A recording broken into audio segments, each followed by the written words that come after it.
That's right. People say it's too vague. Some say it allows people like George Zimmerman to get away with murder. Now that law is under review by a newly appointed task force. The death of Trayvon Martin has triggered a review of Florida's Stand Your Ground law, the law that allows you to protect yourself with deadly force if you feel your life is threatened.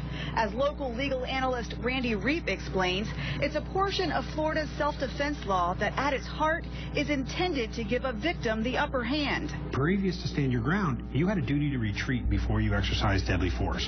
That may not be the most practical manner in which to address a threat. George Zimmerman says he felt threatened when he shot and killed 17-year-old Trayvon in February. And for more than a month, that self-defense claim kept him out of jail. But because Trayvon was unarmed, many claimed that law was misused. And after intense public outcry, Stand Your Ground is under a microscope. The law is now being looked at by a 17-member panel called the Task Force on Citizen Safety. Its chairwoman is Lieutenant Governor Jennifer Carroll. The 17 force members are inclusive of many different points of views and racially, regionally, and professionally diverse. Carroll, who voted for Stand Your Ground, says the task force will listen to citizens' concerns and make recommendations for the next legislative session to consider.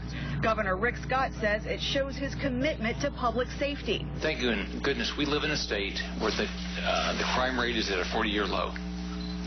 I want to keep it that way. The task force is made up of attorneys, neighborhood watch volunteers, a former judge, but no members of the NRA.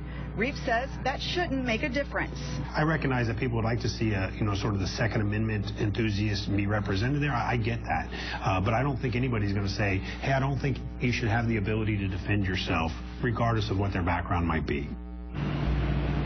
The first meeting of the task force is set for May 1st in Tallahassee. Reporting live downtown, Leslie Coursey, CBS 47 Action News.